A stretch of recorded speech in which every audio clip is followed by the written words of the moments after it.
Muy buenos días a todos. Damos una cordial bienvenida a esta serie de seminarios que forma parte de las jornadas de inteligencia artificial en la educación superior.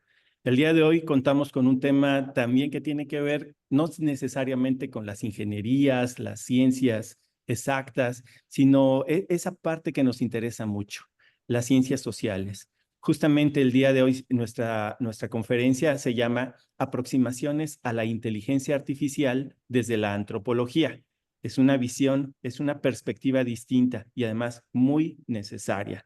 Justamente vamos a tener como invitado al doctor Adrián Verde Cañetas, profesor investigador de la Facultad de Ciencias Antropológicas de la Universidad Autónoma de Yucatán.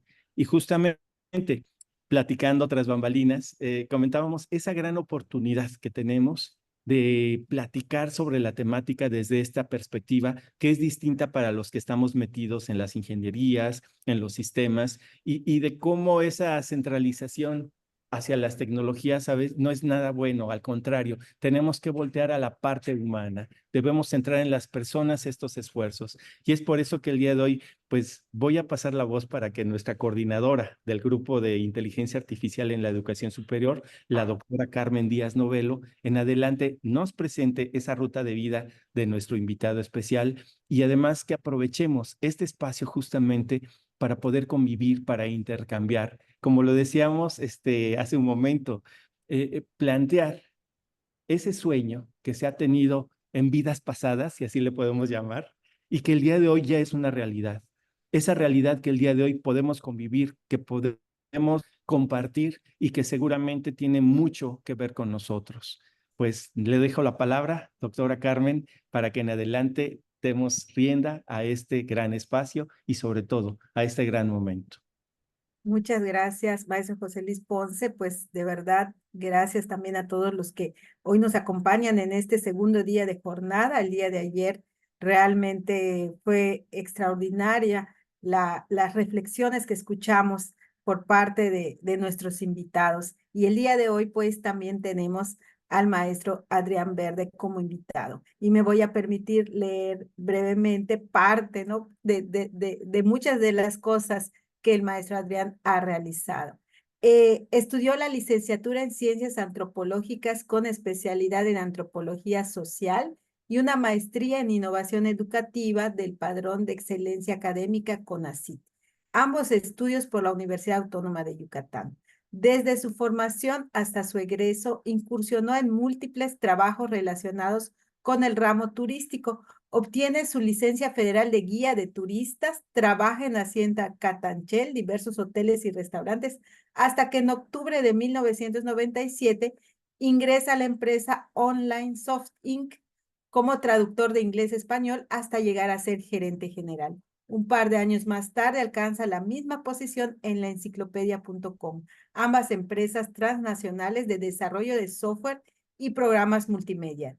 Ha sido consultor independiente hasta el día de hoy, con 20 años de experiencia en múltiples incursiones en los ámbitos de gobierno, educación y empresa. El principal objetivo de su desempeño como consultor es aportar valor y resolver problemas con visión integral a sus clientes. También es profesor investigador de la Facultad de Ciencias Antropológicas, ex coordinador de la licenciatura en Antropología Social y sus clases se orientan a la formación teórico-práctico de los profesionales de la antropología social. Sus principales temas de interés son los estudios laborales, la cultura y la innovación tecnológica. Entonces, pues como ustedes pueden observar, y aquí yo también aprovecho y me tomo un minutito para platicarles, pues que pues conozco al maestro Adrián desde hace muchos años y realmente la forma como nos conocimos es muy curiosa, porque resulta que él se volvió administrador de tecnologías de información de la Unidad de Ciencias Sociales del Centro de Investigaciones Regionales aquí en la universidad. Y bueno, tal vez para quienes me escuchan, algunos hayan en su momento escuchado hablar del físico Juan Antonio Herrera, otros tal vez no. Él era el coordinador de las tecnologías de información aquí en la Universidad Autónoma de Yucatán. Entonces, él nos decía algo, nos decía, o sea, decía, Adrián o sea, logró en este centro de investigaciones que las tecnologías funcionaran de una manera, vamos a decirlo, hasta un poco más sencilla, a pesar de las situaciones tecnológicas. Entonces decía, ¿cuál es esa diferencia? ¿Por qué allí hay esa adopción de las políticas, por ejemplo, ¿no? O sea, ¿por qué pasa eso?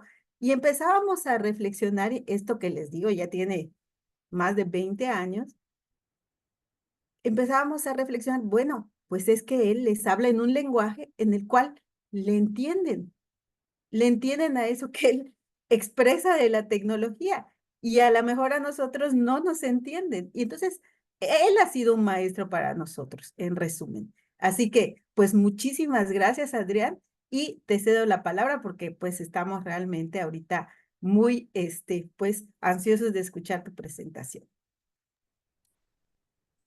Bien, pues buenos días a todos, a todas, a todes. Eh, Primero que nada, un agradecimiento muy profundo al maestro José Luis Ponce, a la doctora Carmen Díaz Novelo por esta invitación. Es un gran honor estar acá para compartir con ustedes, pues, una perspectiva, ahora sí que es un acercamiento, ¿no? Una aproximación a lo que es la inteligencia artificial.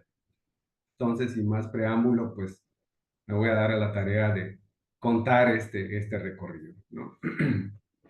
Y creo que la antropología desde siempre pues se ha visto involucrada en diferentes ámbitos, ¿no? Como la cultura es una variable fundamental de los estudios de la antropología, pues la cultura está, como se dice coloquialmente, hasta en la sopa, ¿no?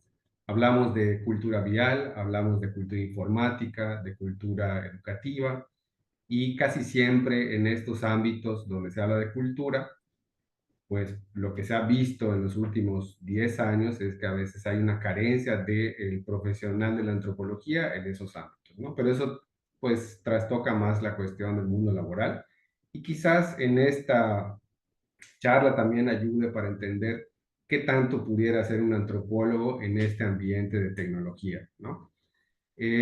Yo creo que la antropología nos permite identificar los patrones de comportamiento humano, ¿no? Eh, Cómo se modifican esos patrones, cómo la gente interactúa, si interactúa en familia, en el ámbito de trabajo, en el ámbito del uso de implementos, de herramientas, y esos se van dando a manera de cambios a lo largo del tiempo y muchos de esos también pasan de generación en generación.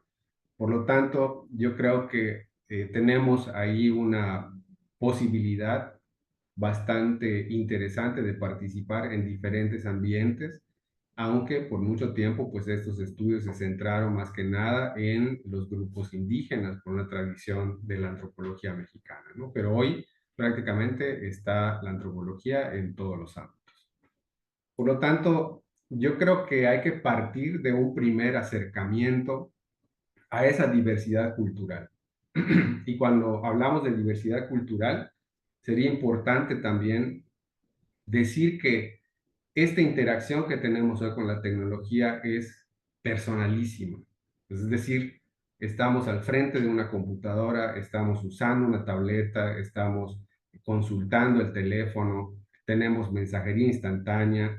Se ha avanzado muchísimo en este ambiente de comunicaciones, de software, de aplicaciones, y que muchas veces dejamos de ver, o parecería que en ese ambiente de cultura en el cual estamos inmersos, nos pone allí una pequeña barrera que nos impide ver todo lo demás, ¿no? Entonces, la intención de la charla de hoy es abrir esta conversación a esos diferentes ámbitos, ¿no?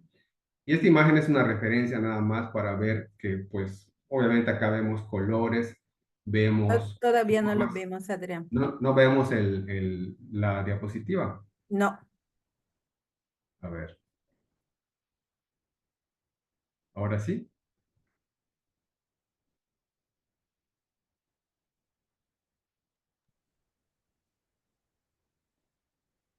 No, seguimos sin verlo, Adrián. A ver, yo me quedé en la diapositiva 2. Yo creo que hace falta presionar compartir pantalla. Exactamente, ahí ya está. Ok, ahora sí. Ahí ya la vemos. Correcto. Bueno, entonces, un poco el tema es mostrar esta diversidad a partir, obviamente, de las culturas, de las sociedades, de los grupos humanos, pero también pues hay colores, hay texturas, hay sonidos, hay sabores diferentes que integran toda esta riqueza cultural y que en algún punto pues también tenemos que considerar, ¿no? Lo mismo sucede con las tecnologías. Las tecnologías, cuando pensamos en tecnología, casi siempre se nos viene a la mente la idea de la computadora, la tableta, el teléfono inteligente, etcétera. Pero en esta charla, pues voy a tratar de aproximar también algunas tecnologías que son más tradicionales y que también debemos considerarlas como antecedentes a lo que hoy vivimos. Es decir, damos por sentado hoy muchas cosas que probablemente entendiendo estos antecedentes podemos consolidar una idea mejor hacia el futuro próximo, ¿no? Y que el futuro cambia a partir de ahora, quizás hasta para la tarde de hoy. O sea, estamos ante una avalancha de nuevas alternativas de programas, de software y de integración a la vida cotidiana, ¿no? Entonces, un poco los antecedentes para mí, esta antropóloga australiana, Genevieve Bell, ¿no? A quien he tenido la oportunidad de seguir ya por varios años. Ella trabajó en Intel, precisamente en la fábrica de microchips en Inglaterra, y ella entra a trabajar, y es un ejemplo para mí también de este desempeño antropológico. Ella entra a trabajar para resolver un problema de perspectiva de género en la planta, ¿no? Y después de un tiempo trabajando ahí, termina nada más y nada menos que liderando el departamento de tecnología del futuro, a partir de la observación de la etnografía. O sea, ella viaja por el mundo en su momento y va haciendo un registro etnográfico de la interacción hombre-máquina, es decir, con las computadoras, con las tabletas, con los teléfonos, qué emociones producen, qué pasa cuando la gente se enoja porque no funciona o no hace lo que debería de hacer. Hay reacciones, se le asigna un género también, es el ordenador en algunos lugares, para nosotros es la computadora. Entonces, todo esto visto desde esa perspectiva de la sociedad y la cultura, permite también definir hacia adelante cómo deben ser o cómo quiere la gente que sean esos dispositivos y cómo quieren interactuar con ellos, ¿no? Entonces, hay una base etnográfica muy importante. Por supuesto, UNESCO lanza esta convocatoria de los horizontes digitales, los horizontes en antropología digital, como una convocatoria a nivel pues, global de los antropólogos a que se sumen a esta tendencia y generan ahí un grupo en el cual, bueno, pues yo me suscribí porque no requiere de mayor cuestión de suscribirse y poner ahí tu inscripción, en donde te van informando y te van dando insumos para tener esta visión global de la tecnología y de su aplicabilidad y de su destino al final de cuentas, porque es una conversación que se está dando hoy en todos los ámbitos, no es solamente en el ámbito de la tecnología propiamente, sino que está en todos los ámbitos, ¿no? Y hay otro ejemplo, bueno, otra persona que también fue inspiración para entrar a este camino de tecnología, que es el profesor Manuel Gándara Vázquez, ¿no? Manuel Gándara Vázquez es arqueólogo, pero desde 1997 también impulsó mucho esta idea de la multimedia y de la computación educativa. Entonces, él siendo arqueólogo, se forma también en un posgrado en tecnología en el MIT, y a partir de eso empieza a combinar estas dos grandes vertientes de la tecnología y la incorporación a la arqueología y a la educación, ¿no? Y bueno, dicho sea de paso, nada más como comentario, en 1970 en la Universidad de Florida, cuando incursionan las computadoras, lo que sucede en el departamento de antropología específicamente, lo que sucede es que hay una resistencia al uso de la computadora. O sea, finalmente la gente estaba muy acostumbrada a utilizar la máquina de escribir para generar sus reportes, para tener control sobre su investigación, control sobre sus resultados, y al entrar la tecnología, pues comienzan a ver estas inseguridades sobre la permanencia de sus datos en estos archivos y una nueva forma de comprender también cómo manejarlo. y es importante, ¿no? Hacer la referencia de que los primeros procesadores de textos no eran tan amables como los que tenemos hoy. Entonces, también estamos hablando, por ejemplo, los más grandes que nos acompañan el día de hoy, probablemente habrán escuchado el famoso PW, Professional Write, que era un programa que básicamente ni siquiera usabas el ratón porque todo era con comandos y entonces tú a partir de comandos y en una pantalla muy simple, muy sencilla, pues podías usar este procesador de palabras, ¿no? Una referencia también importantísima, que es un libro que estaba en casa pues desde niño, yo recuerdo, ¿no? Que es este The Family of Man, ¿no? Y que obviamente cuando se publica, pues es como un pequeño paréntesis que hay, pues básicamente para después de la Segunda Guerra Mundial, mostrar que todos estamos en un ciclo y que tenemos una coincidencia en vida, ¿no? Desde el momento en que uno nace hasta el momento en que uno muere y pasa uno por diferentes estadios, ¿no? Entonces muestran esta diversidad cultural a partir de la fotografía. Yo les recomiendo ampliamente que se den un vistazo por acá. Y si en un momento dado no pueden ver esto, también hay un documental audiovisual, es decir, no tiene voz, no hay narrativa en ese audiovisual que se llama Baraka, que también es importante, bueno, porque nos muestra esa diversidad, pero ya en video, ¿no? Entonces, al final de cuentas, se muestran todas estas virtudes del ser humano, en donde tenemos posibilidad de hacer con herramientas, pues, lo bueno y lo malo también, como se ha dado también con la tecnología, y hay muchos casos que quizás en el camino se van a ir mostrando, pero que lo más conducente sería construir el bienestar de la humanidad y construir el bienestar social, ¿no? Pero es un poco, digamos, relativo mostrar esto porque, pues al final de cuentas, tenemos que adaptarlo a una comunidad. Es decir, hay una herramienta con la cual uno puede entrar a una comunidad, pero no necesariamente esa herramienta va a ser adoptada por la comunidad, ¿no? También pudiera hacer que esa herramienta sea rechazada, sea modificada, y en ese punto se logre la adopción de esa herramienta o de ese elemento, ¿no? Entonces, bueno, esta es un poco esta exposición fotográfica derivada, el libro es derivado de esa colección de fotografías, pero es una exposición fotográfica de 1955, ¿no? En el Museo de Arte Moderno.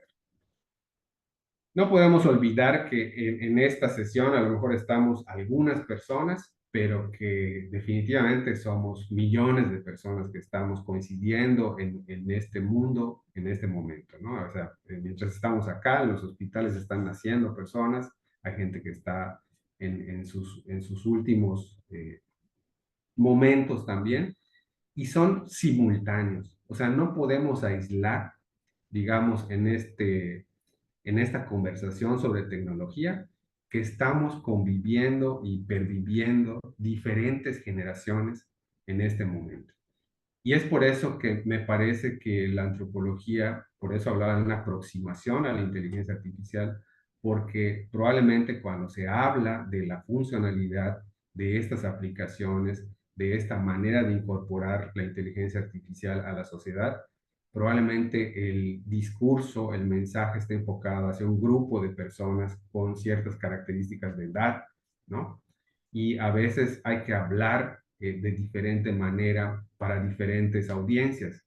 De hecho, lo que comentaba la doctora Díaz al principio de la charla, ¿no?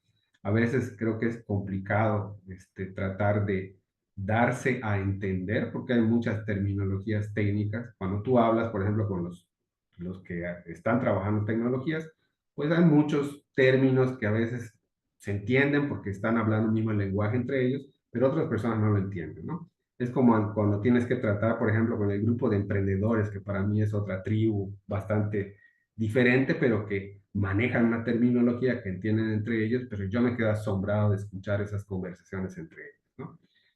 Entonces, aquí es un poco para mostrar cómo estamos a nivel de población en el país y cómo cada una de estas características generacionales tienen diferentes sellos distintivos que van en función de la educación, del trabajo, de las formas de convivencia, de la integración familiar, y que incluso esas variables han cambiado en el tiempo a través de la incursión de la tecnología. Entonces, por hablar en términos generales, porque pues esto es una aproximación, yo pensaría en estas 4 grandes vertientes de la tecnología en todos estos grupos, ¿no? Obviamente los más jóvenes no vivieron las anteriores, pero hay una tecnología analógica, una tecnología digital, el metaverso que presentaron precisamente en medio de la pandemia y la inteligencia artificial. Tampoco podemos decir que estas tecnologías son únicas y que viven únicamente, o sea, que viven en este momento solo una. Están perviviendo todas al mismo tiempo, como los seres humanos estamos conviviendo todos en diferentes momentos de la vida y en diferentes edades, ¿no? Lo maravilloso de la inteligencia artificial es que lograron analizar, deconstruir y recodificar el lenguaje, ¿no? Y no estoy hablando del lenguaje solo del español, estoy hablando del lenguaje en general, ¿no? Y pues vemos que hay bastantes lenguas alrededor del mundo, pero que la inteligencia artificial ya tiene un paso sumamente gigantesco. Y no se olviden de este dato, son 7,000 idiomas, ¿no? Porque más adelante vamos a retomar una parte de esto. Aprender, decodificar el lenguaje, obviamente necesitaron en algún punto, no tengo la referencia, pero estoy seguro que aparecerá en algún momento, de los lingüistas, que son los expertos, son el profesional dedicado al estudio de la lengua, y que obviamente en el caso del árabe se escribe de arriba hacia abajo y de izquierda a derecha, en el caso del español de arriba hacia abajo y de derecha a izquierda en el caso del árabe, de izquierda a derecha en el caso del español, del inglés, el francés, y en el caso del chino, ¿no? El chino tradicional, chino mandarín, de arriba hacia abajo y de derecha a izquierda, y el chino mandarín moderno, pues ya se escribe como escribimos el español, ¿no?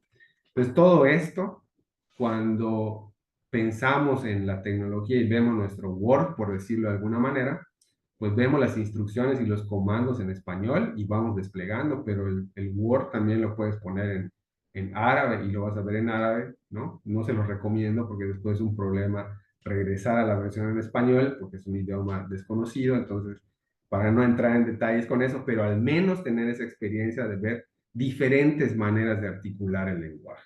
Entonces, con inteligencia artificial, pues ya tenemos la posibilidad de no solamente de escribir o de interpretar o de leer, sino también de producir, ¿no?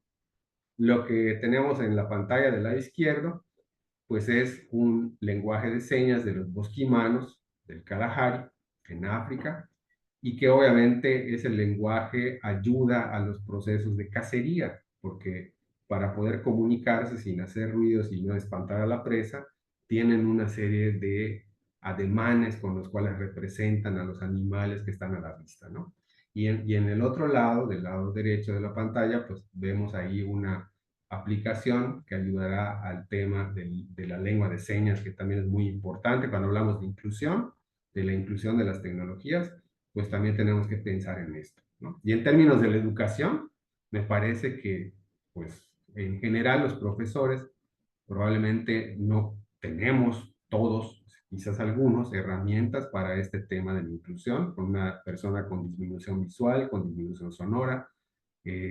Muchas veces tenemos que, pues, trabajar a ritmos forzados para tratar de hacer esas adecuaciones, ¿no? O comprender cómo funciona la interacción con otra persona que tiene otro tipo de cuestiones ya más físicas, ¿no? Y en el camino de la tecnología, muchos trabajos aparecieron, muchos trabajos desaparecieron, ¿no? Que creo que ese es un temor generalizado de la irrupción de esta inteligencia artificial, en donde, pues, ya digamos que aquella secretaria taquimecanógrafa, la que tomaba los mensajes y los dictados de alguien en una empresa, en una escuela, pues ya no toma más dictados de eso, ¿no? O sea, ya no se hace eso. Es una práctica que desapareció. De hecho, la taquigrafía me parece que ya está borrada del mapa, ¿no?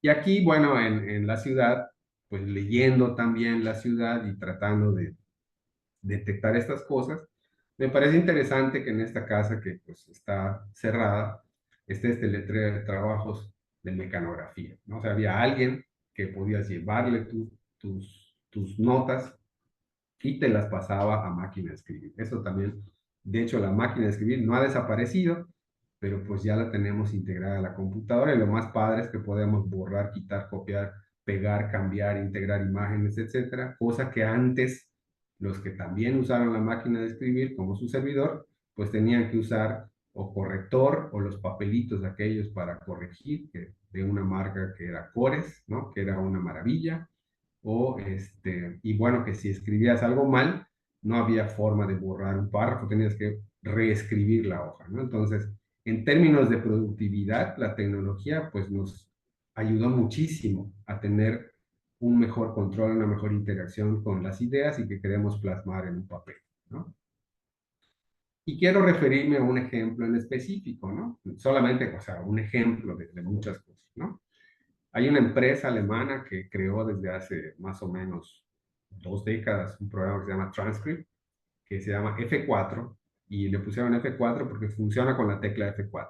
Tú cargas ahí un audio de una grabación, por ejemplo, una entrevista. Pensemos en este trabajo de investigación cualitativa de los de ciencias sociales que hacen una entrevista, una historia de vida, una trayectoria laboral, y al final pues la van a transcribir para también analizarla, ¿no? Entonces tú cargas el audio y con la tecla F4 controlas el avance y el retroceso del audio, con la posibilidad de poder hacer ajuste en el punto en donde haces la pausa, que no inicie en ese punto exactamente, sino que se traslade 2 o 3 segundos previos para entender cuando le des play. Y eso se hacía, por ejemplo, con la grabadora. Le ponías pausa o le ponías stop y cuando le dabas play ya no entendías lo último que se dijo. Entonces este programa para mí fue revolucionario. Lo interesante es que en el camino le integraron esta herramienta que está aquí abajo, que es un pedal había amarillo, negro, pero es un pedal como tenían las máquinas de coser, en donde tú controlas, en vez del F4, para no estar con el teclado, lo controlabas con el pedal y el pedal hacía el stop y el play, ¿no? Y tú podías configurar ahí desde donde empezaba. Te marcaba o sea, te daba un marcador de tiempo, de dónde estaba esa línea en específico, y lo más innovador de este programa es que cuando tú reproducías, bueno, te ponías a hacer el análisis de esta transcripción, podías darle clic al texto en el lugar donde tú exactamente estabas queriendo analizar y te reproducía el audio en específico de esa sección, ¿no? Entonces es un ejemplo. Pero luego llegó este programa maravilloso, cada programa que llega es más maravilloso que el anterior, obviamente, ¿no? Este Dragon Natural Speaking, que uno tenía que entrenar este programa, enseñarle este programa a reconocer la voz, porque ya no tenías que hacer tú la tarea de transcribir, o sea, de escribir, sino que lo que se pretendía con este programa era que escuchara la voz y que escribiera el texto, o sea, que pase tu voz a texto. Esto ya está superado el día de hoy, pero al final de cuentas también fue un programa muy interesante. Y hoy, por ejemplo, tenemos bueno, uno de múltiples aplicaciones y de software que hay en línea, que es el de Riverside para transcribir entrevistas. Entonces, aquí es mucho más sencillo porque solamente cargas el audio y en automático te hace la transcripción de todo el texto, ¿no? Esto, por supuesto, te ahorra muchísimo tiempo, ¿no?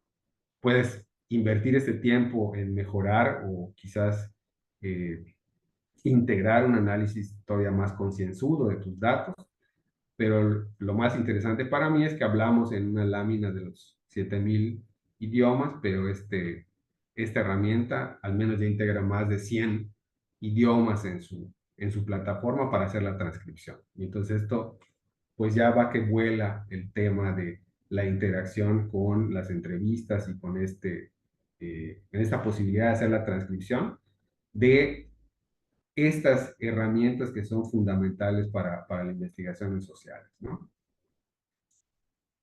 Una de las películas probablemente que vale la pena revisar, aunque es una película cómica, ¿no?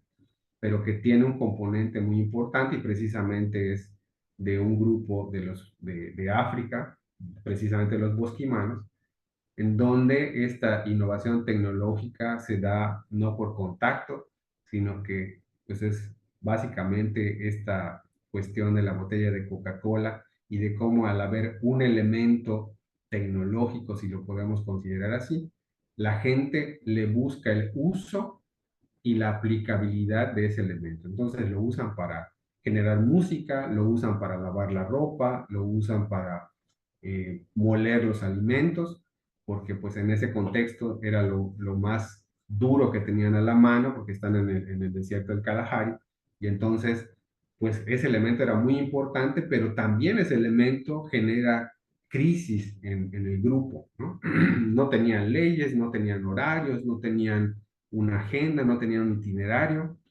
vivían felices, así es como lo plantean al inicio de la película, pero al final de cuentas este elemento hace que surja el conflicto, porque entonces todos querían usar la misma herramienta al mismo tiempo y a partir de eso se da un conflicto. Entonces, también pudiera servir esto como para analizar cuáles son las posibilidades, no de tener nada más un elemento, pero sí cómo la innovación en algún punto pudiera generar otro tipo de conflictos a nivel social. Y esta imagen es de un campesino yucateco, ¿no? Cuando hablamos de tecnología, les decía al principio, pensamos en herramientas digitales, pero ese elemento que ven ahí es un elemento tecnológico, ¿no? La gente se apropia de la naturaleza y busca una rama que tenga cierta forma, ciertas características, una dureza, y lo cortan para poder extraer los tubérculos. En este caso, el campesino está cosechando camotes, ¿no? Entonces, para poder sacar el camote de la tierra, utilizan este palo, este o puede ser cualquiera que construyan el camino, para poder extraer esta cosecha, ¿no? De camotes en el camino. Entonces, también es tecnología, ¿no? Y lo que viene a ser un poco más complicado no de explicar, sino de entender en cuanto a la inteligencia artificial, es cómo ciertos elementos que se van desarrollando, se van construyendo, se van mejorando a lo largo del tiempo, hacen de los dispositivos más inteligentes, pero del ser humano empiezan también a perder ciertas capacidades o se empiezan a disminuir ciertas capacidades, ¿no?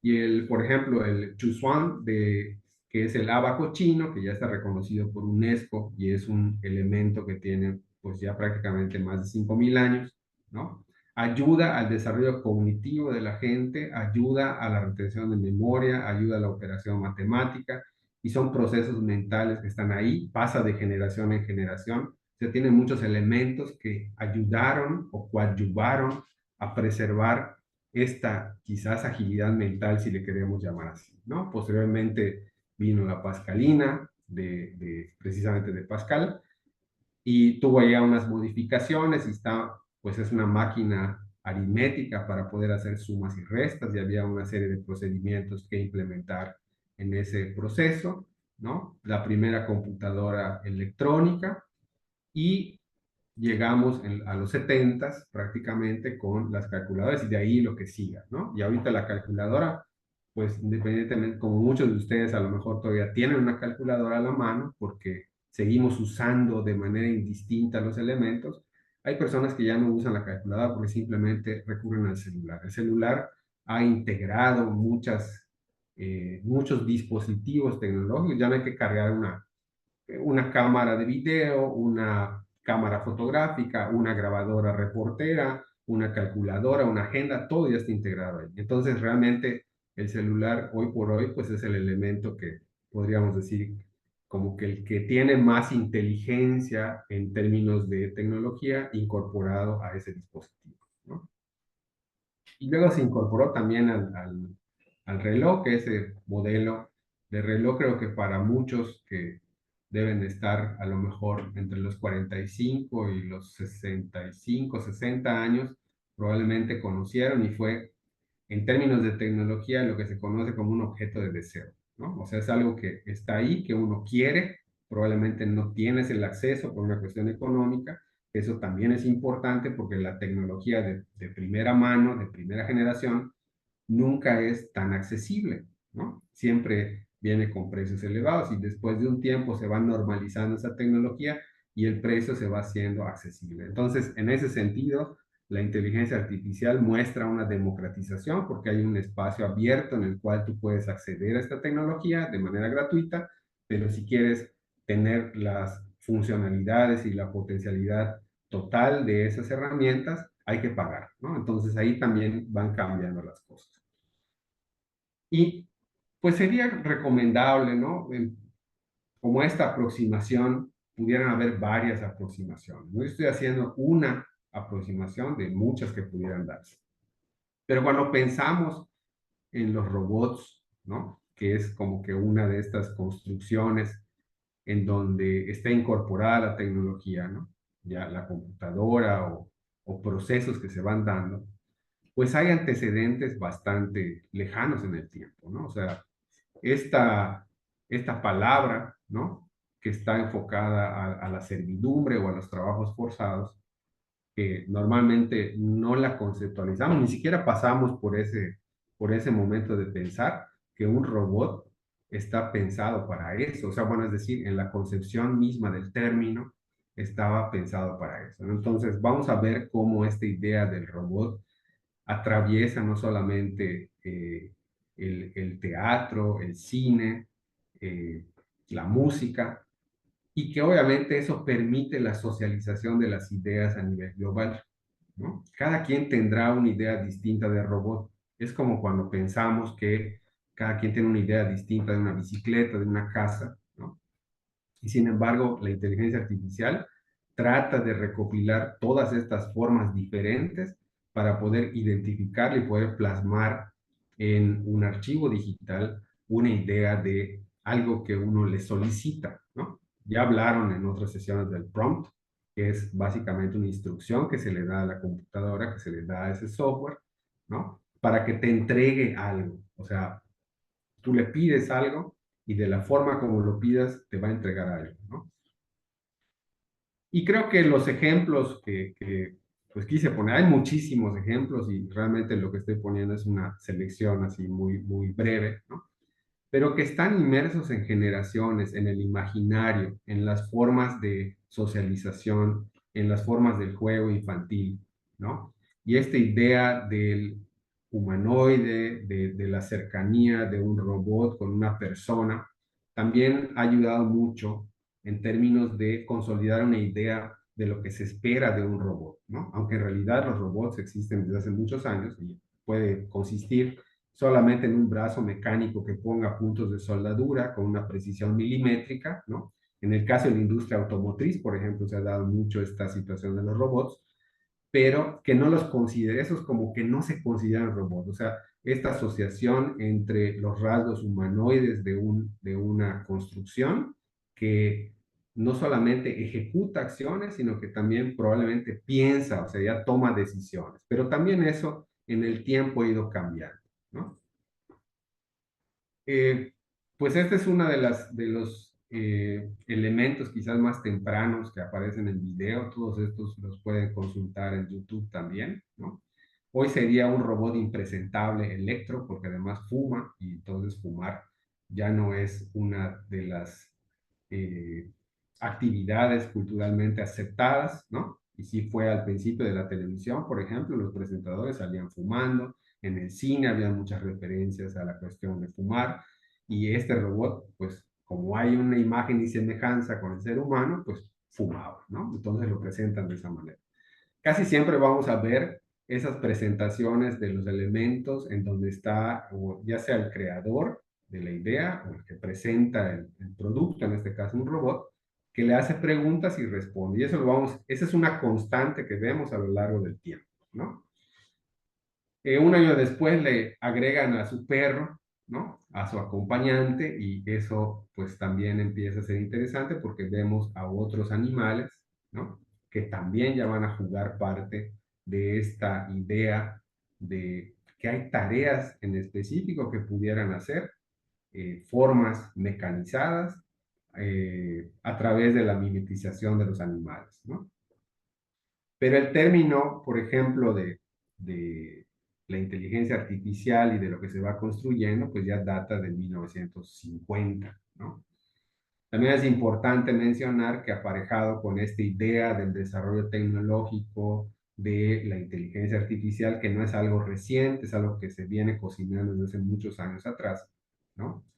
Va muy de la mano con esta carrera espacial que se detona en 1955, ¿no? Entonces, más o menos por allá hablan de 1955 a 1988, en donde todos los países intentan conquistar el espacio y hay una pugna por generar estas innovaciones para poder estar ahí en el espacio exterior y poder explorar y poder manipular y poder integrar muestras y poder conocer, ¿no? Entonces, todo esto tiene que ver quizás más con las generaciones grandes, ¿no? Que dieron estos procesos, que se les dio esta información en su momento y que vienen con unas ideas de lo que era el futuro y es lo que están viviendo hoy, ¿no? Incluso nosotros, hace un momento platicábamos de que esta videoconferencia es un sueño de niños, o sea, poder tener esta interacción con ustedes a través de la pantalla, ¿no? Y poder hablarle a un público más extenso cuando cada quien está en la comunidad de un contexto cercano a su dispositivo con el cual esté conectado. Porque ahora ya no podemos hablar incluso de un lugar común en la pantalla, cosa que hace 20 años, como comentaba la doctora Díaz, se podía hacer. O sea, ve al extremo superior derecho, dale clic al menú archivo, se va a desplegar, no sé, ya no existe eso, porque si lo ves en tu celular tienes una interfase diferente a la que tendrías en una tableta, a la que tendrías en la computadora, o si estás usando ese software a nivel web, entonces las cosas ya son diferentes, ¿no? Y bueno, acá hay un pequeño ejemplito, vamos a ver que cargue. Ya se fue.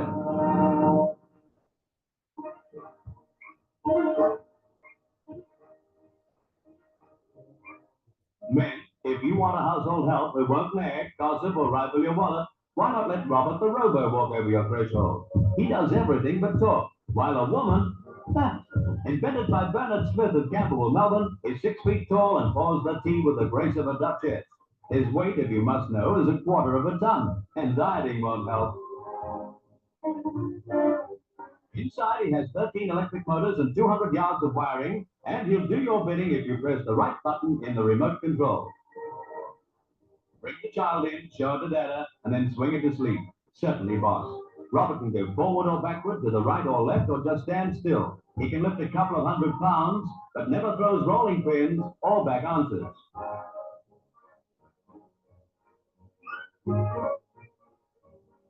Carpet's a bit dirty, leave it to Robert. He's the perfect household help, all right. Costs nothing for food, clothes, or drink. Always happy in his chores. Leaves you in peace when you press the button.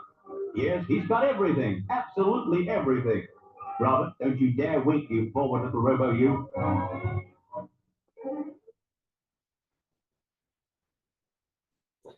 Obviamente, pues pensado para mejorar la vida, ¿no? Para hacer ciertas actividades que pudieran ser tediosas o de momento, pues limpiar la casa, servir las cosas, pero como vieron en el video, hay un control remoto, hay una consola llena de botones con los cuales el usuario tiene que estar ahí permanentemente dando las instrucciones para que ese objeto, ese robot pudiera ejecutar las acciones, ¿no? Entonces no perdamos de vista esta idea de la carrera espacial y estas caricaturas que fueron en su momento conocidas en Latinoamérica como los supersónicos, ¿no? Tenían este futurismo sobre lo que sería la interacción, la cultura de la gente, cómo vivirían las familias si tuviesen este desarrollo, ¿no? Y había un personaje de todos los que están ahí, que está al centro, que se llamaba Robotina, ¿no? Ya vimos que robot, ¿qué quiere decir? Pero pues estaba Robotina y ya vimos en el video anterior, desde Australia, que ya había una construcción, ya había un desarrollo propiamente que hacía ciertas cosas, ¿no? Vieron cómo estaba aspirando con una dedicación totalmente absorto el robot haciendo su tarea, pero hoy tenemos el robot que es esta rumba y que hace, aspira, trapea y hace todo, y no tiene uno que estar cuidando, y nada más es, incluso la controlas con tu teléfono, ¿no? Entonces, muchas de las cosas que en su momento se vieron como una fantasía, como esto que decíamos al principio, los sueños de niño, ¿no? Ya son cosas que fueron llevadas a la realidad y que hoy en día están funcionando. Entonces, de alguna manera, pensar en un robot hoy, probablemente no tienes esa robotina, no tienes todo este aparato, digamos, voluptuoso dentro de tu hogar, pero tienes ciertos implementos, ciertas herramientas que también funcionan y tendrían que ser considerados en el camino, ¿no? Quizás otro ejemplo de que como referencia, ¿no? En esta carrera espacial y en esta analogía que hay entre la tecnología y los desarrollos, pues estas caricaturas de Mazinger Z también fueron importantes, ¿no? Ahí está en Japón, o sea, vayan notando también Estados Unidos, Australia, Japón, o sea, todos tienen ahí algo que aportar y en general todos los países tienen algo que aportar, pero en este caso no era un robot, digamos, de forma autónoma, ¿no? Sino que necesitaba de alguien que pudiera operar ese robot desde adentro. Es como que una perspectiva diferente que tienen los japoneses. Y obviamente en ese sentido Japón, pues siempre fue punta de lanza en esta cuestión de la robotización y de imaginar y de soñar futuros posibles con interacción hombre-máquina, ¿no? Hoy creo que China está ganando esa carrera en cuanto a la inteligencia artificial, pero bueno, no me corresponde a mí decirlo, serán otros participantes que seguramente acercarán esta parte del conocimiento con China, ¿no? Creo que Citripio, el famoso conocido en México como Arturito, que no es Arturito, sino es R2D2, ¿no? Pero todos lo conocemos o todos lo conocimos como Arturito, ¿no? Ya viene como que otro tipo, o sea, los robots no solamente se veían como humanoides, y acá es como lo interesante, ¿no? De esta presentación de ambos modelos. Pues ya empieza a dar una idea de que no necesariamente tenía que ser algo que asemejara al ser humano, aunque no se ha dejado de buscar esa forma para múltiples propósitos, no se ha dejado de buscar la forma del ser humano, pero pues ahí están en una, como se diría desde la perspectiva de la evolución, en un evolucionismo multilineal. Es decir, no solamente está el robot como constructo de innovación tecnológica, de desarrollo científico, sino que también permite tener diferentes facetas o formas en las cuales se va a materializar, ¿no? En el ámbito de la música, ¿no? A mí esto, si no han escuchado esta canción, se las recomiendo muchísimo, ¿no? Esta es la letra que aparece, bueno, la letra de la canción, pero de hecho la canción comienza con un domo arigato, Mr. Roboto, ¿no? Entonces, cuando tú escuchas la música, ves los primeros, pues, los videos que no eran muy comunes, o sea, también hay una historia sobre los videos y la incursión o la irrupción de los videos, de los clips musicales, ¿no? Y la letra me parece también interesante, pertinente, o sea, esta idea de tecnología, de innovación, inspira no solamente a los expertos, en este caso, pues los que están desarrollando e implementando el software, sino que también inspira a todos los demás porque pues hay un anhelo, ¿no? Hay una aspiración, hay una expectativa, ¿no? Y cuando esta expectativa, esta inspiración se torna gris, o sea, es decir, no se conoce, es cuando se genera el temor, la desconfianza, ¿no? La incertidumbre, porque obviamente, pues no tenemos muy claro hacia dónde vamos. Y en este caso, la inteligencia artificial está generando precisamente ese tipo de sentimientos encontrados, ¿no? Por un lado, los que conocen más sobre el tema, los que se han acercado más, pues tener conocimiento te da claridad, ¿no? Y en el caso de los que no, pues genera esa incertidumbre. Esto sería, digamos que lo último de estos meses, ¿no? Este robot Ameca, ¿no? Que ya habla, vale la pena ver esa interacción. El robot que fumaba de los 30, se tardaba un rato en moverse, hacía ruidos que no sé si ustedes han estado alguna vez cerca de líneas de alta tensión, ese zumbido que hace la energía cuando pasa por los cables, es algo que suena precisamente cuando se mueve ese robot, o sea, el uso y el consumo de la energía eléctrica para poder mover engranes y poder articular o contestar algunas preguntas es algo que se está buscando y se sigue buscando el día de hoy, solamente que ya con la inteligencia artificial reconocen los patrones lingüísticos que ya se tradujeron o ya se sintetizaron en tokens, que son cadenas de caracteres, o sea, se ha complejizado esa parte, pero también se ha simplificado, ¿no? Y entonces ya el robot permite integrar una respuesta, pero esas respuestas, ¿no? No necesariamente tienen que ser válidas, no necesariamente tienen que ser confiables, ¿no? O sea, habrá que buscar un poco más allá de la confiabilidad de los datos que te pueda dar, porque los está generando. ¿A partir de qué? A partir de libros, a partir de interacciones en web, a partir de las consultas que hacen los usuarios. O sea, se tiene que alimentar de algún lugar, ¿no? Por lo tanto, pues esa parte sí habrá que tener en cuenta la cuestión ética, especialmente para el caso de la educación, que yo creo que todos los que están en este ámbito coinciden en que no debemos de tenerle temor ni debemos de rechazar estas tecnologías de inteligencia artificial, sino debemos de buscar y encontrar formas efectivas de integrarlas al proceso educativo y tendremos que hacer varias adecuaciones pedagógicas, didácticas. Yo creo que acá los pedagogos van a volver a tener un ciclo de boom en su naturaleza de profesional para poder orientarnos de cómo podríamos utilizar esto mejor, ¿no? Y en la segunda vemos este Aibo, ¿no? Que es un perro robot y vemos el aniversario, es su 25 aniversario ahora en 2024 y ahí podemos ver la primera versión del perro y la versión actual del perro que ya hace muchas cosas, integra cámaras, puedes tomar video, puedes tomar fotos, puedes ser un centinela de tus hijos, lo pones en el cuarto y tú puedes estar monitoreando ese teléfono, o sea, puede hacer muchas cosas. Creo que en esta parte todos nos asombramos con ver lo que puede hacer o no puede hacer un elemento usando la inteligencia artificial, la robotización, la mecanización, ¿no? O sea, ya se integran en estas cosas lo que vimos al principio, que era la fase digital, la fase analógica, la fase del metaverso y la fase de inteligencia artificial, ¿no?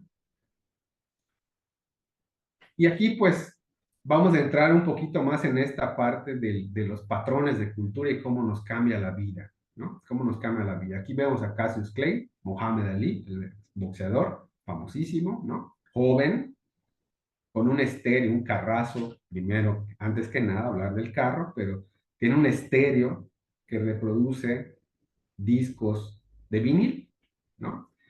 Y aquí en nuestro pueblo de Mérida, pues yo solo tengo una referencia de una familia que tenía en su auto un reproductor de este tipo de discos, un estéreo de este tipo, ¿no? Antes de eso solo estaba el radio. Y luego vemos del lado derecho, ¿no? Como hay un usuario que tiene perfectamente bien organizados sus discos de CD, que seguramente varios de nosotros todavía tenemos ahí los respaldos de nuestros archivos y música, etcétera, ¿no?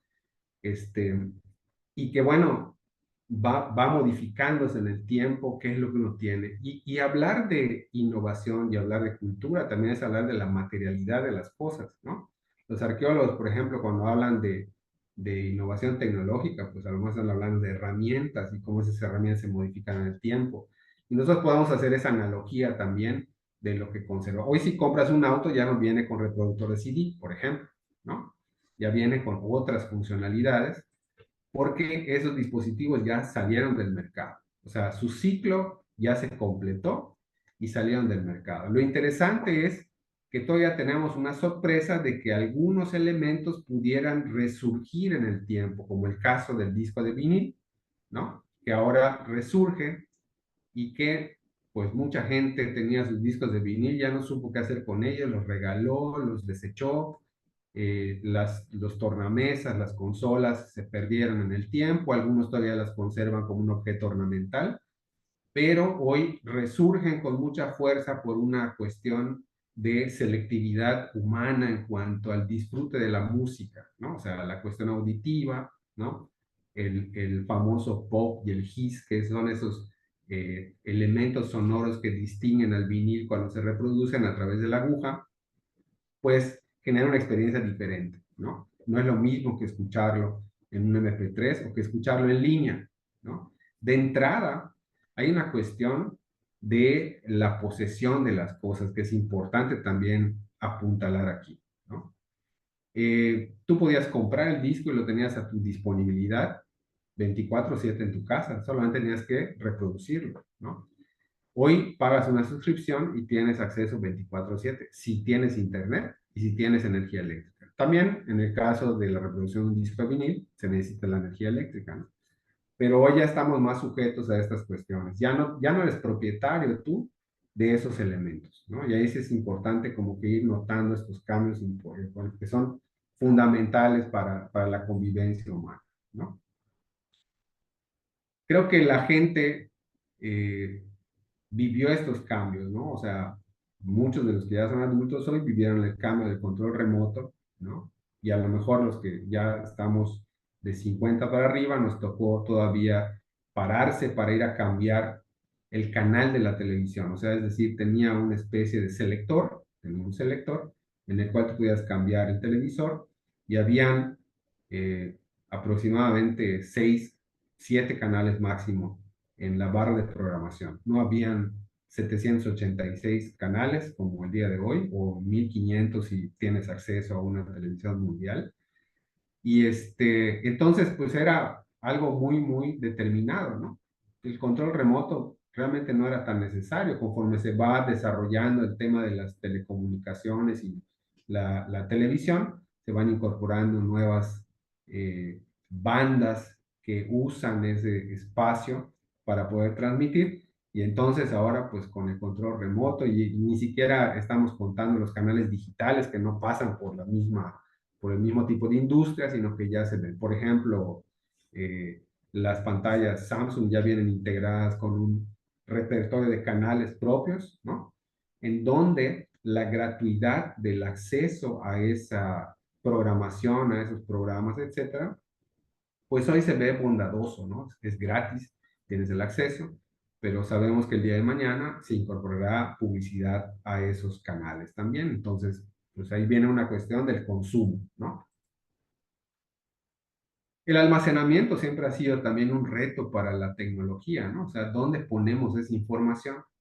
Los que están en tecnologías de información y que han vivido esta dinámica durante toda la vida, probablemente tengan algún respaldo de hace 30 años en disquete, que todavía no estarán, tienen la esperanza de que en algún momento salga un dispositivo que permita leer el disquete y se integre con el software y puedas recuperar algo de lo que tienes allá. Alguna foto, algún proyecto, algún documento, ¿no? Cosa que eso, por ejemplo, hasta el día de hoy no ha sucedido. Bueno, este es un lector de floppy disk, ¿no? Portátil, que por cierto ya no funciona. Y veíamos allá qué tanto podíamos, 1.2 megas en un disquete, ¿no? Y tus 256 megabytes en tu celular. Pues es impresionante, ¿no? Y lo más paradójico del asunto es que para el caso de los recursos que se puedan almacenar, el texto es lo que menos peso tiene.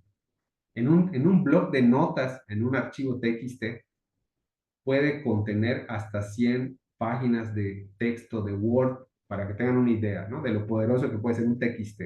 Por eso, en el desarrollo o en la fase de desarrollo multimedia, cuando hablábamos, bueno, en su momento, no lo he mencionado, pero los que vivieron la enciclopedia Salvat, los que vivieron la enciclopedia Micronet, los que vivieron la Encarta multimedia, en donde ponías un CD y tenías audio, video, texto, fotos, explicaciones, animaciones, etcétera, ¿no?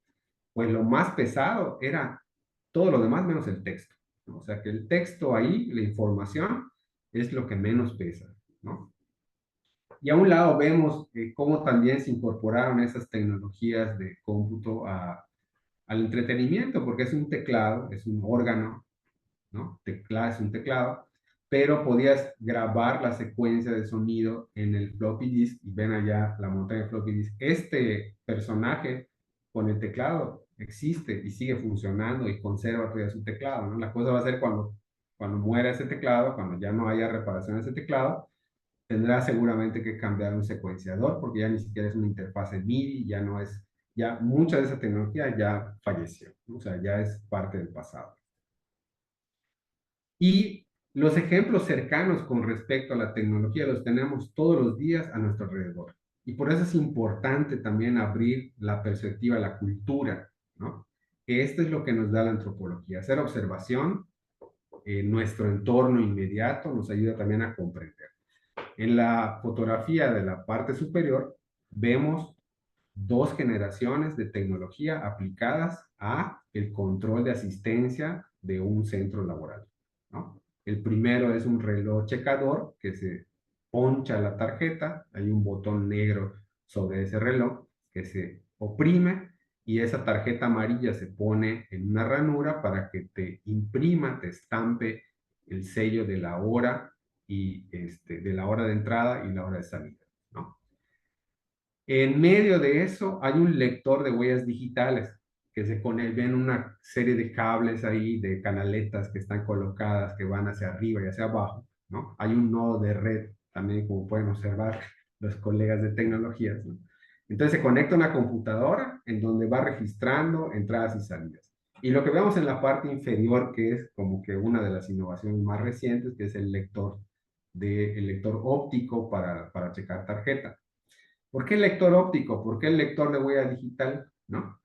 Y ya no la tarjeta. Bueno, la tarjeta, en algunos lugares, cuenta la leyenda que podía llegar otra persona que no era el usuario y checar la tarjeta por ese usuario, ¿no? Entonces el control era importante.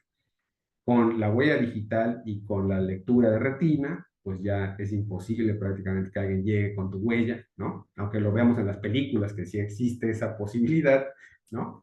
Pero bueno, en nuestro entorno no lo tenemos y menos aún que alguien llegue con tu ojo y lo ponga frente al lector y pueda checar tu entrada. Pero lo que estamos viendo además es un proceso de alfabetización directa, es decir, el usuario que está parado frente al reloj del checador de retina, ¿no? Tiene que aprender cómo pararse, a qué distancia, a qué posición de la cabeza, y el colega que está ahí coachando el proceso, ¿no? Le está indicando cuáles son las formas, cómo lo tiene que hacer. O sea, no es algo que se dé de manera transparente en muchos casos, ¿no? Hay que aprender a usarlo, hay que hay que familiarizarse con esos objetos y no surge de la nada. Sin embargo, hay una tecnología que es el geofence, que es una tecnología militar que fue traspolada para diferentes negocios y que lo tenemos disponible desde hace más o menos como 10 o 12 años, que sería muy fácil registrar entradas y salidas del trabajo sin necesidad de un control mayor o de una inversión mayor, creo, me parece, ¿no? Pero cuando tú llegas a un centro comercial, es muy probable que si tienes prendido en tu celular los datos, te dé la bienvenida y te diga bienvenido al centro comercial X. ¿Y cómo saben que ya llegaste? Porque tienes prendido los datos y hay un perímetro físico que está delimitado a nivel digital y que permite que cuando llegue la persona y atraviese ese perímetro, en ese momento te mande un alerta, te mande un mensaje, te mande una bienvenida, o por el contrario, cuando sales de ese lugar, te mande una encuesta de salida y te pregunte cuál fue tu experiencia en ese lugar, ¿no? Entonces, también pues en ese sentido pues ya hay varias cosas, ¿no? Entonces, hablamos de innovación, pero hablamos también de cultura y hablamos de apropiación de esa innovación, cómo cambia la cultura. Y aquí es el ejemplo, pues, digamos que más evidente, ¿no? O sea, pudiera haber alguna cosa que sea de consumo, como el caso de la fotografía con los elementos en blanco, o sea, de color blanco, y cómo es la apropiación o la adaptación del entorno, ¿no? Que cumple la misma función, pero pueden ver que es un envase PET, incluso también fomenta el reciclaje, ¿no? Y que cumple la misma función de poner el dispositivo en un lugar para poder cargarlo a nivel del contacto eléctrico, ¿no? Y aquí, pues, hablar, por ejemplo, de los dispositivos, de estas consolas, de estos muebles maravillosos que básicamente lo que buscaban era llevar la orquesta, la música de la orquesta al hogar, ¿no? Por eso vamos a encontrar estos modelos alemanes de las consolas con unos muebles preciosos, ¿no? Muy elaborados. Pues ya prácticamente están en desuso, ¿no? El teléfono ahí puesto, ¿no? Vemos también esta silla hermosa que es un mueble telefonero de los 50, en donde la disposición de los objetos se van integrando, pero también van modificando las pautas. Es decir, el teléfono estaba ubicado en donde, en la sala, en la cocina, en donde se ubicaba ese teléfono, ¿no? Y como pueden ver, hay un cajón al lado de ese sillón. Ese cajón servía precisamente para el directorio telefónico, porque de nada servía tener el teléfono si no tienes el directorio, ¿no? Entonces, a mí lo que me gustaría resaltar de la consola, de este tocadiscos, de este tornamesa, ¿no? Es que generalmente se ubicaba en las salas de los hogares y tenía una función social que era compartir con la familia el disfrute de ese tiempo en familia, de escuchar música, de escuchar la radio, ¿no? En algún momento también se incorporó el cassette en estas consolas, ¿no? Pero que hoy en día, pues la sala ya cambió por completo la funcionalidad porque esta tecnología o ese disfrute ya se vuelve más personalizado, ¿no? Te lo llevas en tu teléfono y ya como que estos momentos de esparcimiento pues ya no se dan, como que ya no hay tiempo para eso, ¿no? Es decir, la tecnología ayuda a la productividad, pero por otro lado, lo que estamos haciendo en este momento, cada quien está de manera individual en su lugar, pero estamos participando en colectivo, ¿no? Entonces es una experiencia, si lo quieren pensar así, a lo mejor ya te acostumbraste a esto, la pandemia detonó que se dieran mucho estas interacciones, pero deberíamos de verlo como algo quizás extraño, ¿no? Porque pues yo estoy solo aquí, no hay nadie más, ¿no? Si escucho una voz acá, pues me voy a preocupar, pero pues sé que estoy conectado acá y alguien pudiera hablar, ¿no? Entonces cambia la forma de socialización. Y hoy en día tenemos la posibilidad de incorporar diferentes elementos a nuestro hogar que permitan facilitar las tareas, como el caso de estos robots que venimos más o menos presente allá una breve síntesis. Pero pensar, por ejemplo, en esto, ¿no? Una cerradura. No es una cerradura eléctrica, porque existe una cerradura eléctrica que da paso a la corriente y permite abrir y cerrar la cerradura. Esto es una cerradura inteligente, ¿no? Entonces tú puedes compartir el acceso, pero la constante de la energía me parece que es algo que preocupa. O sea, por ejemplo, tener un reloj inteligente el día de hoy, pues es una preocupación más por el usuario de que te va a avisar cuando está la batería baja y hay que cargarlo. Y ahora tienes que cargar el teléfono y tienes que cargar la batería de la tableta. Entonces, todo el auto, que obviamente no todos tienen un auto eléctrico por una cuestión de acceso, ¿no? No está accesible todavía. Y tener este tipo de elementos en un, pues, por decirlo de alguna forma, en un país donde todavía no tenemos estabilidad en cuanto a energía, pues se vuelve un reto, ¿no?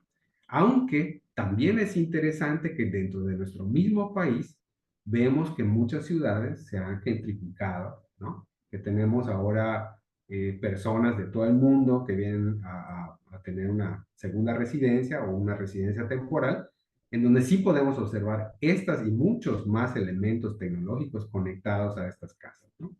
Y ahí está la domótica que permitía también la integración de esa tecnología a la vida cotidiana y cómo funcionaba, ¿no? Pensar, por ejemplo, que tu timbre de casa, pues ya tú controlas en el celular, ya no tienes que tener una cámara, o sea, una cámara aparte y un visor, sino que a lo mejor no estás en tu casa y alguien timbra y estás viendo quién es, ¿no? Y esto con el teléfono, pues también, o sea, si alguien te hablaba a tu casa y está el teléfono fijo, pues tú nunca te enterabas, ¿no? Después vino la contestadora, la máquina contestadora, vino el buzón, ¿no? Y entonces ya sabías tú quién era. Pero no te generaba ansiedad, no te generaba una idea de decir, bueno, me hablaron, tengo una llamada perdida, tengo un número que no conozco, muchas cosas que también afectan lo psicosocial a la gente y que genera no solamente afectaciones de cultura, genera afectaciones ya físicas, mentales, ¿no? O sea, el estrés, el vivir en constante discernimiento de saber quién me está llamando, por qué tengo un número aquí de Baja California? ¿Por qué tengo un número de Estado de México cuando normalmente no tienes esos contactos, ¿no? Y eso además lo quiero correlacionar con el tema de la memoria, porque al final de cuentas hay personas que ya no se acuerdan de su propio número, ¿no? Y a lo mejor sí te sabes tu número de memoria, el número de teléfono, pero el número de tu primo, el número de tu abuelita, el número del restaurante, tu restaurante favorito, ¿sabes cuál es el número de teléfono? Probablemente no, porque es muy fácil agarrar el teléfono y volver a revisar ahí, y ahí tienen los datos. Entonces, uno dejó de usar la memoria, ¿no? Para hacer cálculos, para almacenar información, y se supone que dejas de usar eso para tener más tiempo libre o para optimizar en otras cosas, pero ¿qué más vamos a hacer con ese tiempo, ¿no? Cuando ya no vamos a tener la memoria. Y además, ¿qué hacemos con la necesidad de estar conectados a la energía cuando la energía falla? Cuando llegas a una tienda y de momento no hay luz y no hay sistema, todo se detuvo, el banco se detiene, las tiendas de conveniencia, si no hay sistema, si no hay energía eléctrica, no te pueden cobrar, ¿no? Y además empezamos a observar también cómo esa dificultad se traslada a operaciones matemáticas simples. Alguien que compró un objeto, cualquiera que sea, ¿no? Y que cuesta 23 pesos y le pagas con un billete de 100 y no te puede dar cambio de manera automática, mental, digamos, usando la inteligencia humana, no la inteligencia artificial o lo programado en el sistema, porque no sabe cuánto te tiene que dar. Le cuesta trabajo hacer ese procesamiento. Entonces también estamos ante un reto de que desde muy temprana edad a los niños se les da el teléfono, se les da la tableta y empiezan ahí. Y ya la generación que venía con el chip ya quedó más o menos adulta, ¿no? Y los que vienen ahorita, desde temprana edad se les está dando estos implementos. Y entonces, ¿cómo le hacemos para mantener la atención? ¿Cómo le hacemos para retener este interés en las clases a nivel de educación superior? También lo estamos viendo, ¿no? O sea, ya estamos acostumbrados a ir pasando la pantalla e ir guardando la atención por segundos. Entonces, ahora es un reto ser docente, ¿no?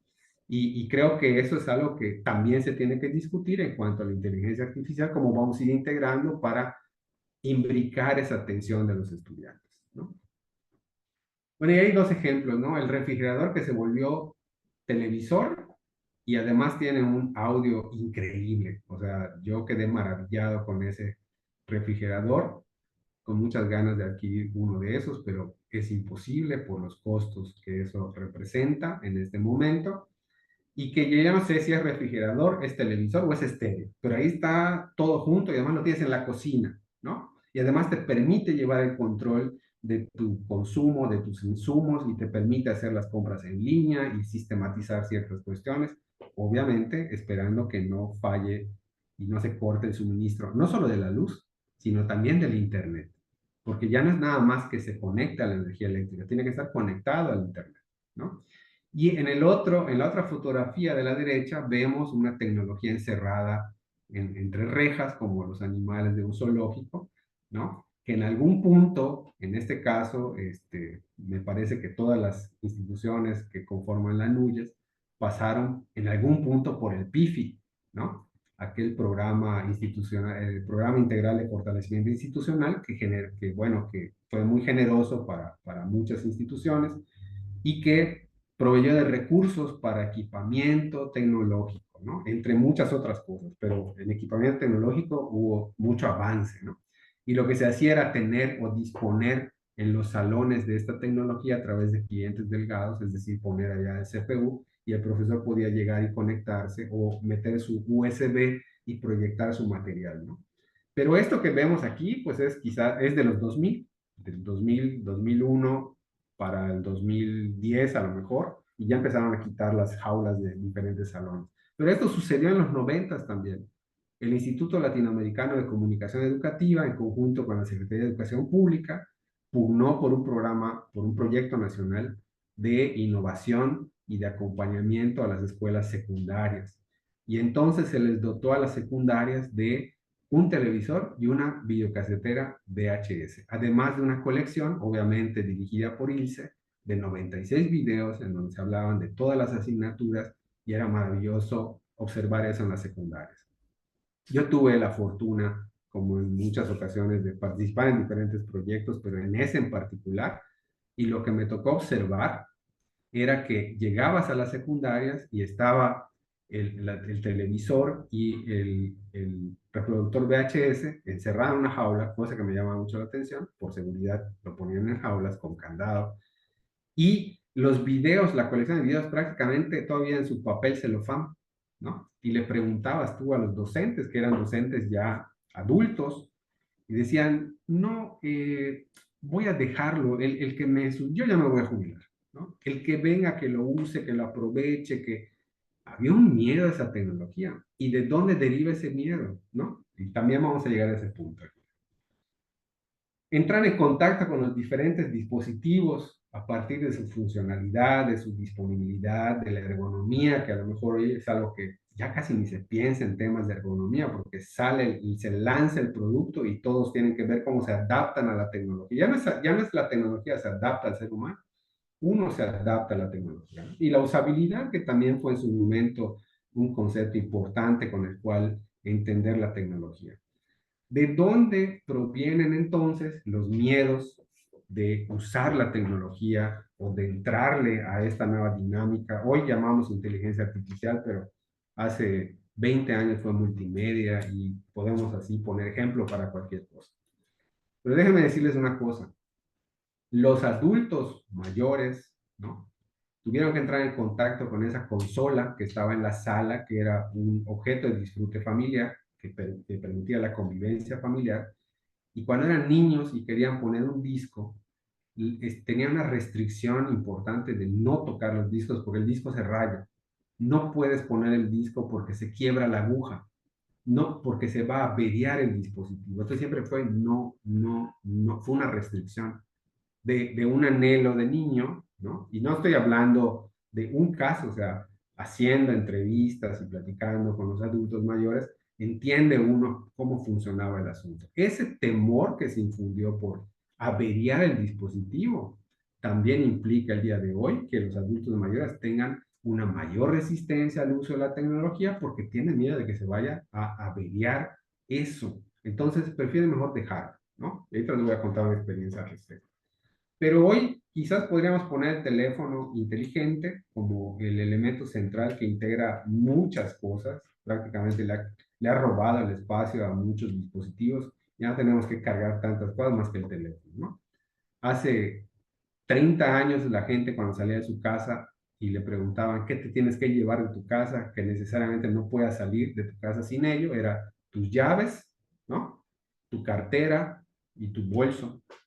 Hoy es el celular por delante, a lo mejor se te olvidan las llaves, tienes que volver a entrar por las llaves, pero el celular tiene que ir, ¿no? Si no tienes el celular, te sientes desprotegido, te sientes desconectado, o sea, ya genera ciertas sensaciones, ¿no?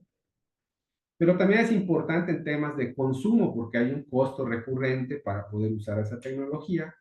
Generalmente terminan dándote ciertas ventajas gratuitas, pero terminas por pagar cosas adicionales si quieres la versión completa, si quieres la versión mejorada, si quieres la última versión, ¿no? Tienes recargas de energía recurrentes, no solamente para el celular, para cualquier dispositivo que requiera la energía, hay que estar pendiente de darle la alimentación correcta en cuanto a energía, ¿no? Una conectividad permanente en Internet, cosas que a lo mejor yo creo que ha mejorado mucho en los últimos 5 años, ¿no? Pero aún así tenemos problemas. O sea, lo que nosotros hablamos de Internet y de estabilidad y de conectividad, en otros países ese tema ya no se habla porque se da por sentado. O sea, ya ellos viven a 100 megas en las casas, ¿no? Cuando nosotros todavía seguimos con algunos paquetes mucho más básicos, ¿no? La portabilidad y la seguridad que te da el dispositivo, pues sí. Y todo esto, para el caso de la inteligencia artificial, pues requiere de ese aprendizaje profundo que se lo damos todos. Todos le estamos dando le estamos dando esos datos para que se construya esa inteligencia y a partir de allá pueda dar una respuesta a lo que se le solicita. Pero así como está la parte positiva, está la parte negativa, ¿no? Está el del deep learning, está en versus el deepfake, ¿no? Y ahí tú puedes decir, bueno, Adrián, no seas negativo, ya nos platicaste esto, pero porque ahorita nos dices del deepfake. Y precisamente se va a enlazar porque en la medida que va avanzando la inteligencia artificial, que se va humanizando, ¿no? Que se va personificando, ¿no?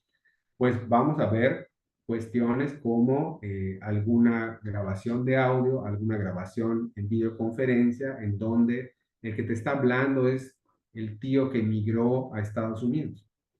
Y no es el tío que migró a Estados Unidos, es otra persona que tiene una cara, se escucha como el tío que migró a Estados Unidos, quizás se vea un poco raro, pero tenemos eso, ¿no? Y estamos hablando quizás a lo mejor de algunos años en adelante, pero ese tipo de estafas que está todos los días vigente a través de WhatsApp, del robo de identidad, te roban la cuenta, te cierran la cuenta de Facebook, el intento de entrar a tu banca electrónica, y todos esos costos están trasladados al usuario, ¿no? Y eso es importante también tenerlo en cuenta.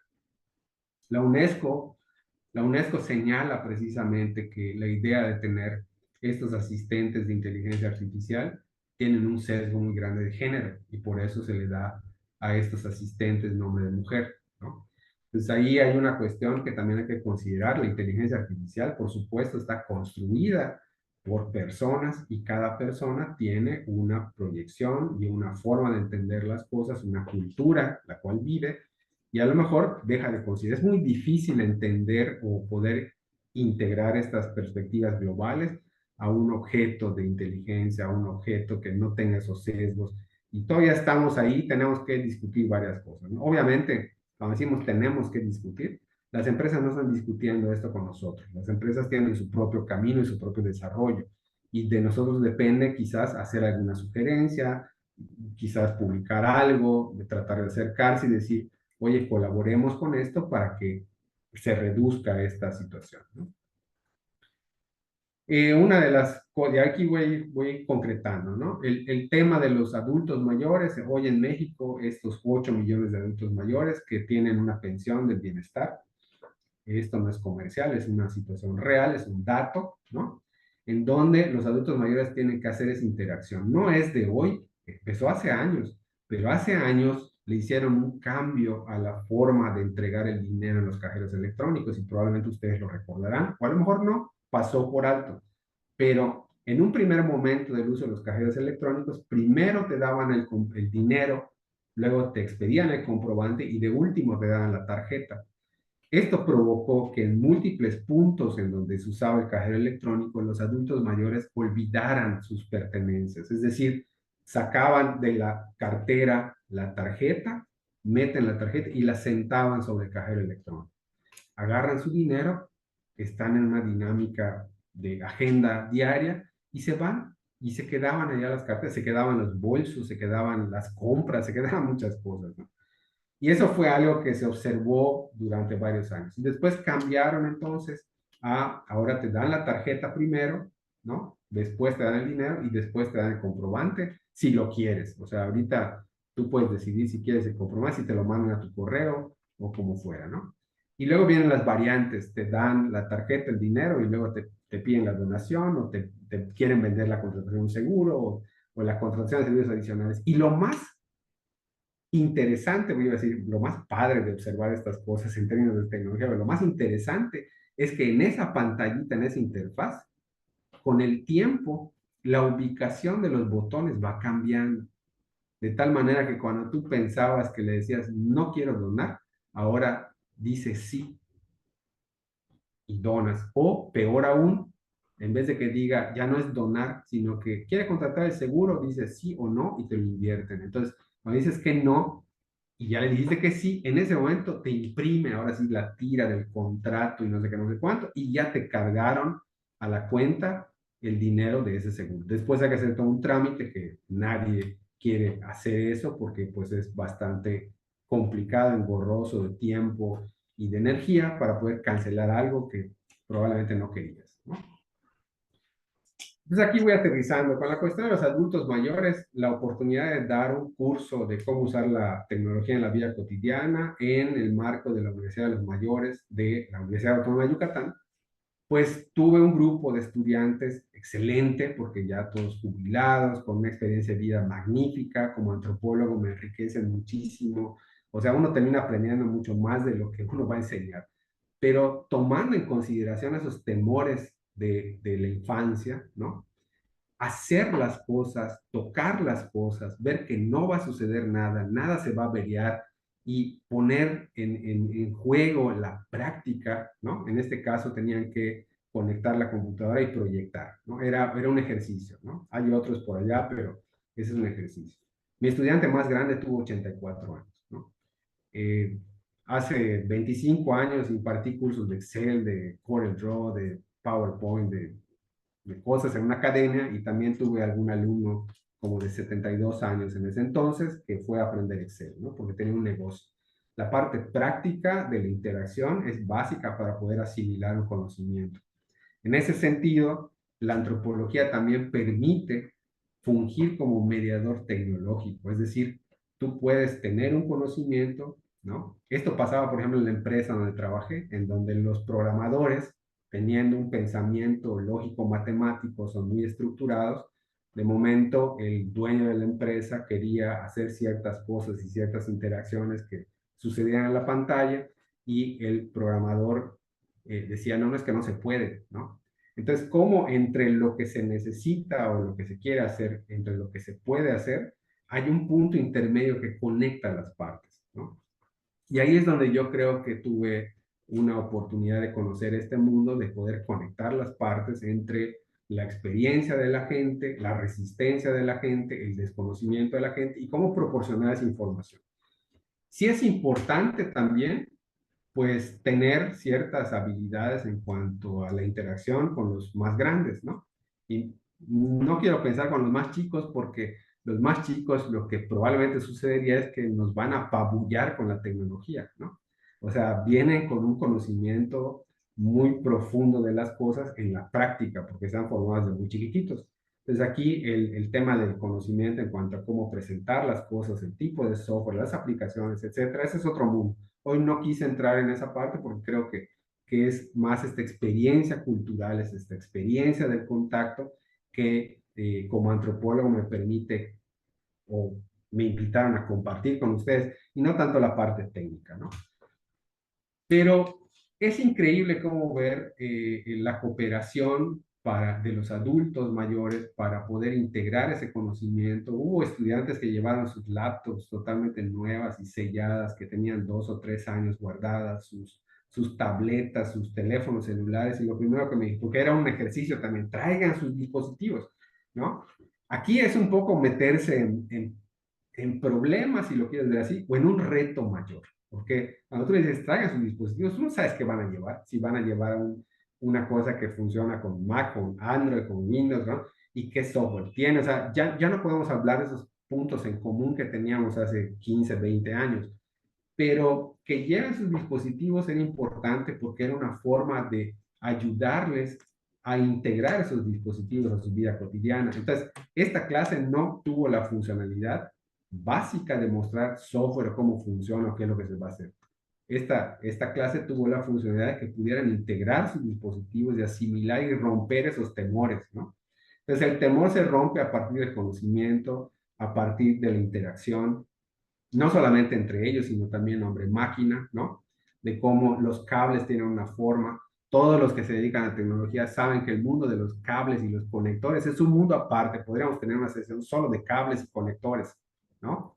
Acuérdense de aquellas impresoras con el puerto paralelo y que luego hubo una cosa que vino a otro puerto. Bueno, en fin, o sea, yo tuve una caja completa de cables y conectores que al final de cuentas, pues ya me deshice de ellos.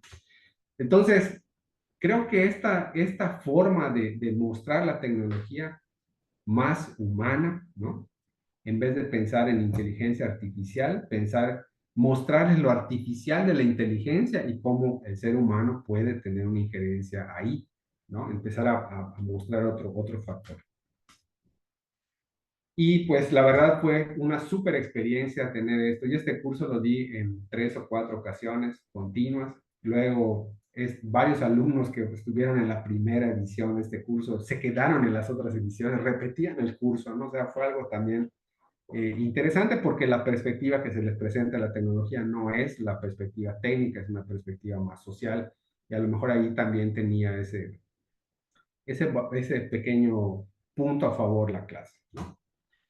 Pero ¿qué pasa cuando salimos de nuestro ambiente? ¿Qué pasa cuando salimos del contexto? Nos estamos hablando de tecnologías, inteligencia artificial, aplicaciones, celular, conectividad, usabilidad, todo este maravilloso mundo de tecnologías, cuando tenemos un México diverso y una población a nivel mundial diversa, ¿no? Ahí estamos viendo, por ejemplo, un hogar maya, ¿no? Una distribución espacial donde la señal pues difícilmente llega hasta para la telefonía y no hablemos de internet, ¿ok? Ese es el comedor, es un espacio abierto, ¿no? Están en su proceso de almorzar, como todos hacemos en algún momento del día, ¿no? Algunos más temprano, algunos más tarde, tiene que ver con cultura, tiene que ver con costumbres, ¿no? Y no se requiere del dispositivo ni inteligente, ni analógico, ni de ningún tipo para poder almorzar. Ahí está, ¿no? Ahí está la socialización. ¿Cómo vamos a llegar allá? Tenemos que llegar allá, tenemos que modificar esas pautas culturales, tenemos que integrarlos a la tecnología. Van a quedar rezagados. ¿O cómo le hacemos? ¿No? Y muchos de ellos pues, van a ser adultos mayores y van a tener que ir a cobrar su pensión de carácter universal y tendrán que interactuar con un cajero, tendrán que ir a una sucursal a hacer un trámite, pero después de eso ya no requieren de esa tecnología. Es decir, los patrones aprendidos a través de las generaciones funcionan para la subsistencia social y cultural y no requieren de esto. Nosotros lo vemos como algo necesario, ¿no? Algo imprescindible.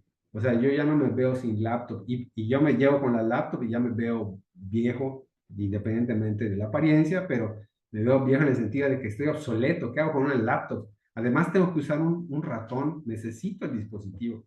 Yo veo a mis estudiantes que usan el mousepad de manera increíble, 2, 3 dedos ahí, y hacen maravillas, ¿no? Pero yo necesito todavía esa parte. Entonces, hay cosas que se van quedando en esa cultura tecnológica y en las prácticas, ¿no? La convivencia entre los adultos mayores en sus espacios, o sea, siguen prefiriendo, por ejemplo, la radio, el televisor, más allá de una computadora, más allá de un celular. Sí se agradecen las llamadas, este contacto que hay. Y paradójicamente tenemos el teléfono para esa productividad y para ese ritmo de vida tan movido, tenemos que hacer las cosas para ayer, ¿no? Nos urge terminar tal o cual cosa y perdemos el contacto de sociabilizador que tendría que conllevar una tecnología, ¿no? Tener un teléfono y llamarle a tu hermano, llamarle a tu hermana, llamarle a tus amigos, ¿no? Y de hecho ahora pues, la gente creo que prefiere mejor mandar un mensaje de WhatsApp. Ahorita no nos cuesta mandar un mensaje de texto regular, un SMS, ¿no? Y es gratis. Y ya nadie lo usa.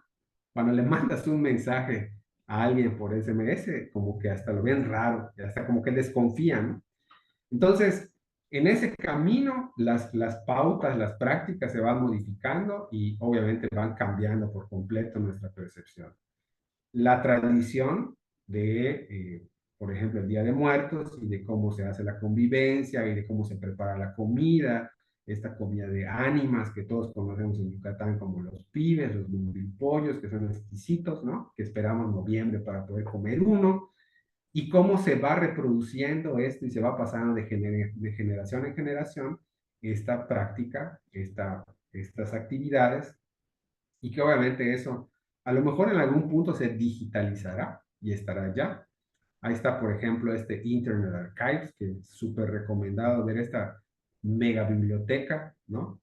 Que la verdad sí da que pensar que desaparezcan estas cosas, porque aunque parezca paradójico, vimos, me parece que muchos de nosotros desaparecer Macromedia, ¿no? La empresa, la firma, vimos desaparecer dentro de la empresa a Flash, que Flash era una herramienta, o sea, era una herramienta como mostró el campesino para sacar los camotes, era una herramienta y cada quien la adaptó y se hicieron materiales maravillosos multimedia en Flash que hoy ya no existen, es más, no los puedes reproducir, tienes que entrar a ver cómo hacer para reproducir, sí se puede, pero hay que hacer ciertos trucos allá, ¿no? Entonces hay que conocer algo.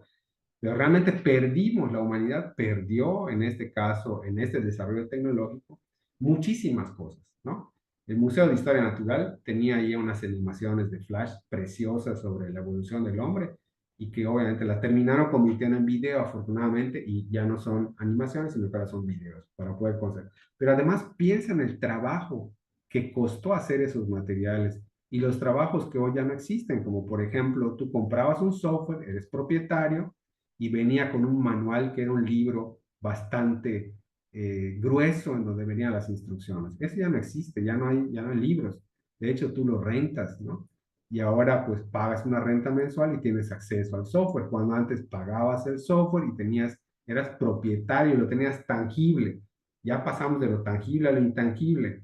Ya pasamos al consumo regulado por un tiempo determinado a un consumo periódico sostenido. Entonces, todo esto también tiene que ver con las prácticas y las pautas de consumo. En este caso, por ejemplo, bueno, con lo mismo del mugbil pollo, pero se pasa de generación en generación el conocimiento de cómo se prepara el lugar para poder cocinar este rico manjar de ánimas, ¿no?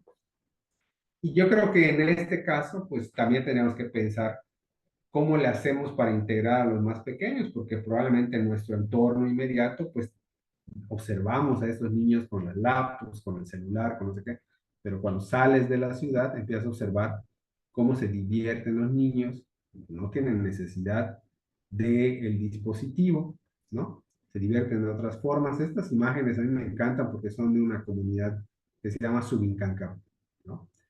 Y desde que era estudiante, pues andaba yo participando en varias cosas. Siempre he sido muy inquieto en cuestión laboral. Por supuesto, el tema de trabajo me apasiona también como la tecnología.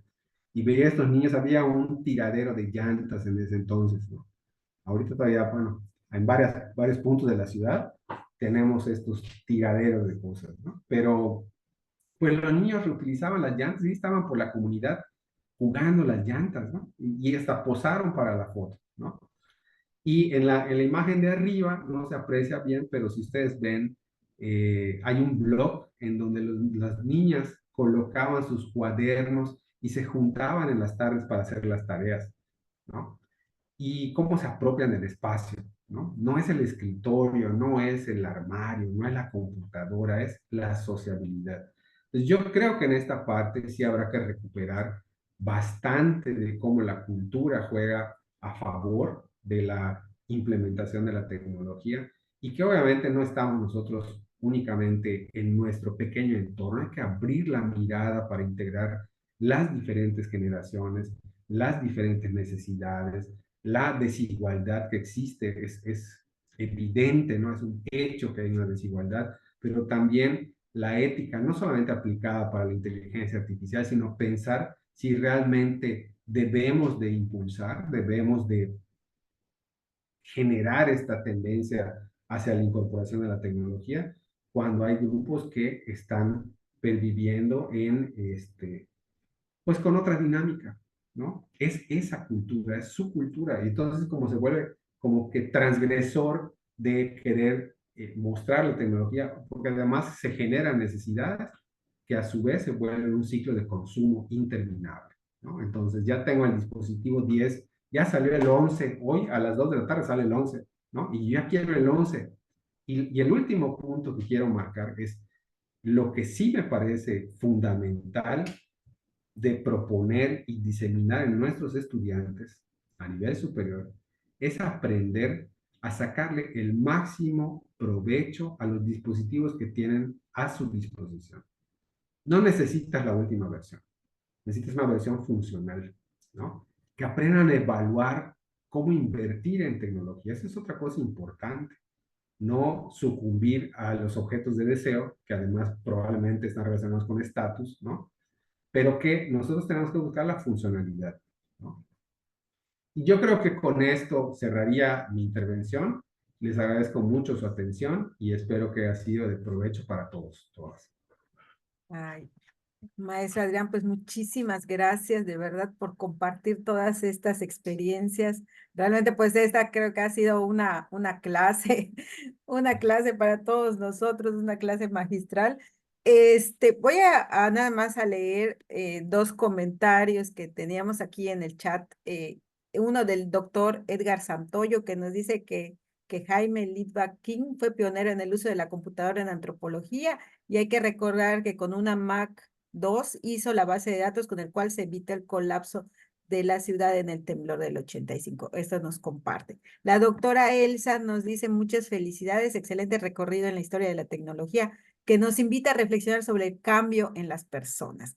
Y creo que esas experiencias, ejemplos que nos has puesto son bien interesantes para nosotros de las áreas de tecnología y cómo se observa, ¿no? O sea,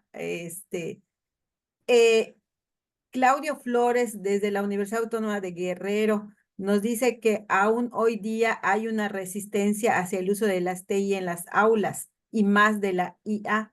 ¿Qué reflexión, opinión tienes al respecto? Y antes de pasar, y que a lo mejor que nos compartas tu respuesta, Jorge Ramírez de la Universidad Politécnica del Valle de México nos dice que si se puede tener copia de la presentación. Vamos a publicar la grabación y bueno, si se pudiese también, en dado caso, tener esa copia. Adelante, Adrián. Claro, con mucho gusto.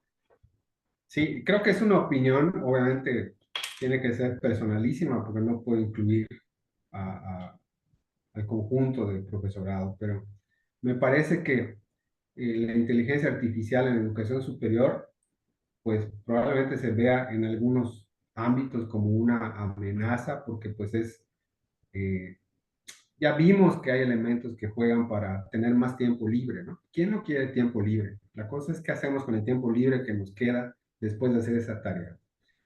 A mí me parece que la inteligencia artificial, especialmente esta cuestión generativa, en donde le puedes tú preguntar algo, ¿no? Y te responde algo, que no necesariamente va a ser algo cierto o algo fidedigno, pero te va a responder algo. Eso es lo interesante de estas tecnologías. Pues tenemos que ver cómo incorporar a los escritos, probablemente, en términos de creatividad. Alguna vez, cuando tienes que preparar un material y no se te ocurre muy bien qué título ponerle, pues preguntarle y ahí te da algunas opciones, ¿no? La ventaja sería cómo rompemos no quiero ponerle un concepto fuerte, pero es una demonización que tiene la inteligencia artificial, es decir, bueno, ya no puedo marcar un ensayo porque me van a hacer algo con inteligencia artificial y luego tengo que estar checando si lo hicieron o no lo hicieron con eso. Y que incluso las herramientas para checar un plagio o una cosa así, también fallan y también se pasan por alto muchas cosas. Entonces yo creo que lo que hay que hacer es más regresar a una tendencia que había en la pedagogía de trabajar en el aula, trabajar en el aula. Yo creo que este es el momento de soltar un rato quizás los dispositivos por momentos, ¿no? Y empezar a trabajar más en el aula las actividades didácticas y no estar pensando que lo van a hacer en su casa, ¿no?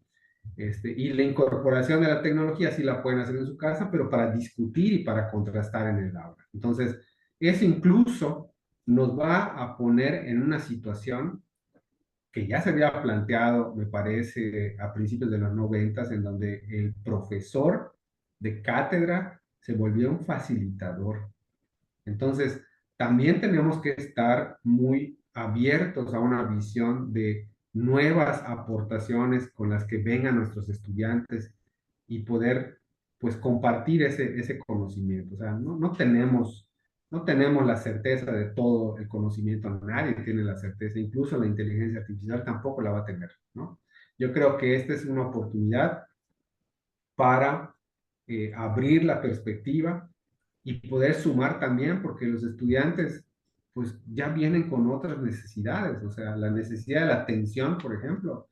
Esta charla para mí, pues quizás sí son muy larga, pero a lo mejor hubo gente que se desconectó y se fastidió, ya me voy, entonces no deja de hablar. Pero en la clase, tener 2 horas de clase y estar hablando con los estudiantes cuando tienen el dispositivo, cuando tienen la computadora, se vuelve complicado porque hay otros procesos que están tomando lugar en ese momento. Yo recuerdo que en términos pedagógicos se decía que en el caso de la atención, en los 70 se pedía que el estudiante mantuviera una compostura, tuviera una alineación, tuviera una orientación con respecto a el frente de la clase a la cátedra, ¿no? Que era un espacio más elevado del salón.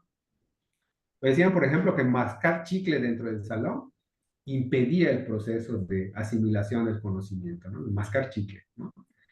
Entonces, hoy o hace algunos años empezamos con el tema de la laptop. Tienes su laptop abierta, cierra tu laptop, pero ¿está haciendo algo o te estás yendo a otros lados o cómo lo vas a complementar? Y ahora tenemos el teléfono, ¿no?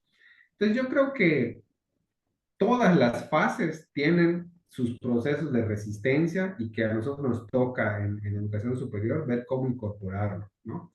Y ver que sea de la manera más amable y de la manera más social posible, ¿no?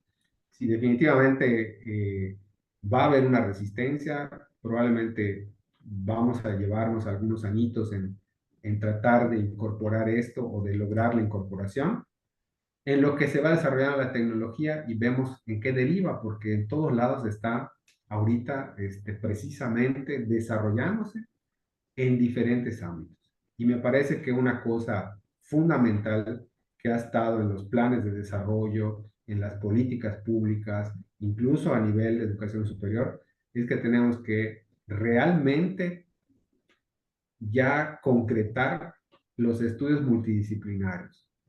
O sea, ya tenemos que buscar un espacio para coincidir y plantear algo y dar un primer paso. Porque lo que tenemos ahorita son visiones y aproximaciones de diferentes ámbitos. Y creo que eso va a ayudar mucho también a generar confianza en el proceso, ¿no? ¿Qué es lo que necesitamos? Desmitificar, quitarle ese peso de negativo, de amenaza y de transformarlo en algo tangible que se pueda asimilar, pero a través de un colectivo, ¿no? Entonces eso es lo que me parece que habría que trabajar en un momento dado. Ay, excelente, excelente, Adrián. Muchísimas gracias. Pues vamos a cerrar ya la sesión del día de hoy y vamos a mandarles también la grabación. Maestro José Luis, si quiere, por favor, cerrar esta jornada que realmente en la que hemos aprendido mucho. Muchísimas gracias, Adrián. Definitivamente, maestro Adrián Verde, justamente el tema de incorporar la antropología o esa perspectiva de la antropología y todo el potencial que hay por delante es impresionante. Además de que es la antropología combinado con otras ciencias sociales y además pues con las ingenierías, con la medicina, con la biología. El potencial en la inteligencia artificial es impresionante, pero sobre todo lo que usted está haciendo tiene un valor de verdad fantástico, porque está abriendo brecha, porque está abriendo esos caminos que decíamos, esos caminos que en el futuro pues van a ser seguramente líneas educativas, líneas de investigación y que además pues obviamente vienen a construir pues lo que queremos, ¿no? Una sociedad más equitativa, etcétera, etcétera. Pero siempre teniendo como centro a las personas. De verdad, encantado. Esto se está grabando, lo voy a ver nuevamente porque lo amerita y además creo que amerita que muchos otros colegas lo estén viendo. Ya estoy viendo las que están mandándole muchos mensajes y pues enhorabuena y que no sea la primera o que sea la primera de muchas en adelante para que podamos seguir aprendiendo de lo que está haciendo, porque usted está emprendiendo justamente en temas que no es fácil hacerlo y que además así debería ser. Muchas gracias. Muchas gracias a todos. Y aprovechamos para hacer este comercial. Es Carmen, por favor. Claro que sí. Bueno, pues todos están invitados al encuentro en UISTIC en la Universidad Autónoma de Chihuahua. Realmente, pues, este ha sido un punto de en realidad de encuentro de quienes estamos interesados en estos temas de las tecnologías de información en las instituciones de educación superior.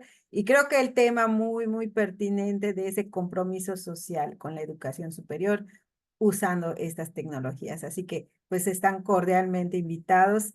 El 18 de octubre será virtual y el 22 y 23 de octubre las actividades serán presenciales. Muchísimas gracias, gracias Adrián, y que tengan una excelente tarde. Gracias a la Universidad Autónoma de Yucatán, la NUYES, el Comité NUYES TIC, MetaRed Global, MetaRed México, al Grupo de Inteligencia Artificial en Educación Superior, Muchísimas gracias a todo el equipo por todo el apoyo y a todas las instituciones aliadas que hicieron posible este evento. Pues muchas gracias y bonita tarde. Hasta luego.